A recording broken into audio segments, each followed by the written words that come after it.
this is not no disclaimer. It's just something I don't believe. Some people tried to insinuate that President Obama went the other way. I always say there's no legitimate proof about that. And why do y'all want? Then they even tried to make fun of his wife. I know. And I thought that was ignorant. I'm not an Obama fan, but I thought it was ignorant. Well, I understand. I mean, I respect Barack Obama. I respect his wife. And what they do in their private life, that's their business. My thing is, the facts are there. I mean, the information is there. I'm not going to, because I'm trying to respect Barack Obama, even though I felt that he did very little for our community, except for the Affordable Care Act. He did not issue any black executive orders to help our people. He did not create a White House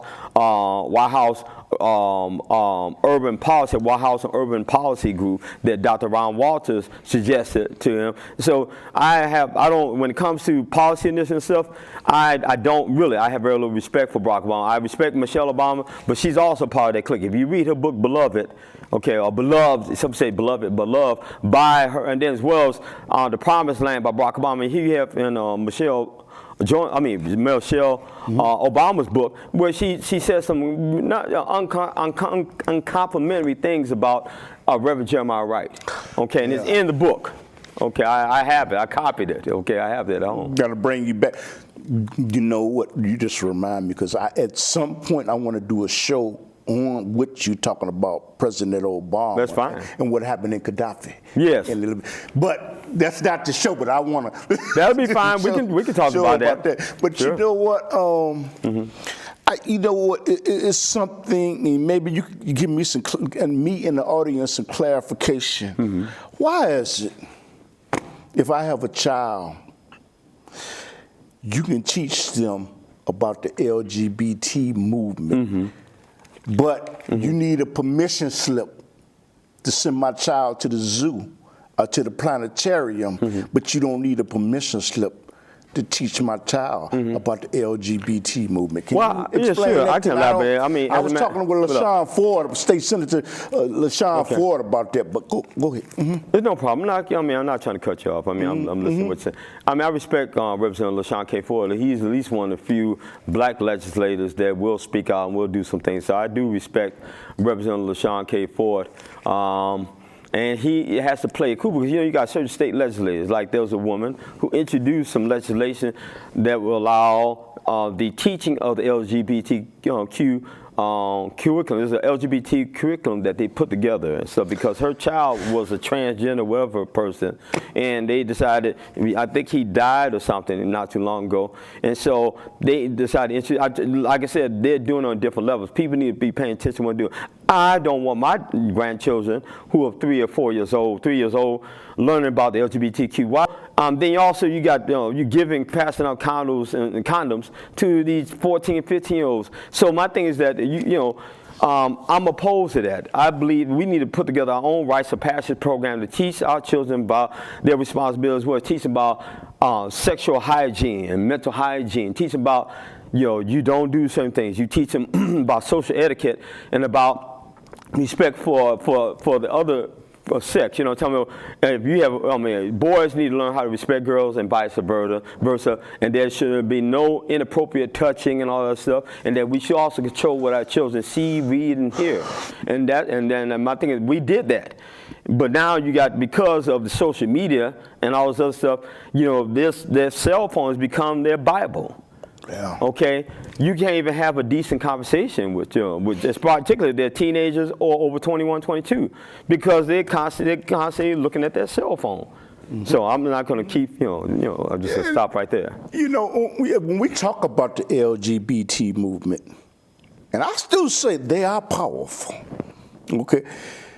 What was your reaction when you looked at the Oscars, you read about the Oscars, and there was a man in a dress at the red carpet interviewing people before they walked into the... What message was Hollywood sending, and what one... The thing about that is Hollywood. That's why some people refer to. They've been doing that stuff for years. Come on, if you look at the history, you look at the history of Hollywood. Who created MGM? And I mean, you look at all the different film production companies and stuff like that, and you look at the films that create negative caricatures, negative stereotypes about black people. I mean, it's quite clear who they think about. They're pushing a message because they want to normalize homosexuality. That's what it's about. They want us to accept homosexuality, and then you got some well-known athletes and business people, black business people, who children are. They're saying, they're a boy now. They're a girl. Then the other one say a girl, now I'm a boy, a boy. And then you got Lil Nas X, he's up there in a video, he's sliding down a pole and he goes out of hell and he's lap dancing, giving the devil a lap dance. Yeah. He's giving the devil, he's getting Satan a lap dance. This Lil Nas, then you see the BET program, about a month ago, where he's dancing and stuff like that, and he's doing and he's dressed in the ancient Egyptian garb and stuff, and he got they're dancing and but then he gives this guy a deep kiss. First, all right there, you see what I'm saying? And it's not just him, you got the women up there, you got the people like the Cardi B's. I mean, my thing is, the thing about it is that you have people from the past. Young, older people. We're always going to criticize young people. Hey, look at the way you dress. Look at the way you speak. Look at the music. Check out the music you listen to. It's filth, right? But we were told the same thing. When we were young, we couldn't listen, to the same thing because, I couldn't even. I had to sneak and go and listen to little Richard Pryor albums, and stuff with my father, so I had to go, because I'm in my early 60s. So, there were just different things. I mean, it was a different standard, but I'm saying we had more respect for older people and our elders. But now it's just right on open. They're just doing stuff overall. Period. And that includes men, women, and children. Yeah. Period. We got 4 minutes. You know what, man? We got 4 minutes. Okay. Maybe please just give people information. Please just give people the information. You know something? Information this is the first show that I ever had that I got a headache. For them to jump on the Black Lives Matter platform. They jump on. Who? I'm talking about the LGBT. They always been there. They're there. Okay. Look at the founders.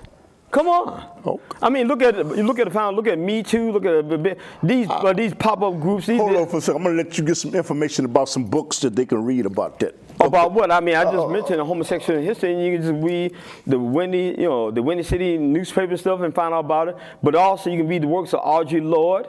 You can read the works of just Charlene Carruthers. She's got a master's degree. It's out there. My thing is that go to the various websites. You can go and check the Guardian newspaper or blackagendareport.com or yourblackworld.com. Go to yourblackworld.com and check out Dr. Boyce Watkins and his daughters and what they were talking about the black feminists and how they would criticize how to get on the black feminist case about supporting these white feminists who don't do anything for our community. Where the white feminists when they're attacking Mayor Lori Lightfoot about this whole police is about the French, the police officer that was killed. Yeah. You look at the Chicago Sun-Times Tribune and stuff like that. You don't see any pictures of the police chief Brown or Mayor Lori Lightfoot. Okay. Period. So what are they trying to do? What are they trying to say? Yeah, you know what, man? I was like extreme. That's her business. My thing is that's their business. We got 1 minute left. There's no problem. No, I'm saying it's about respect. I don't care. That's your business. But my thing is don't try and make it appear when people have a criticism of that. They criticize black people every day. Okay. I don't know if I'm going to be able to put this on YouTube, but we did not deframe the LGBT. We was putting out more information about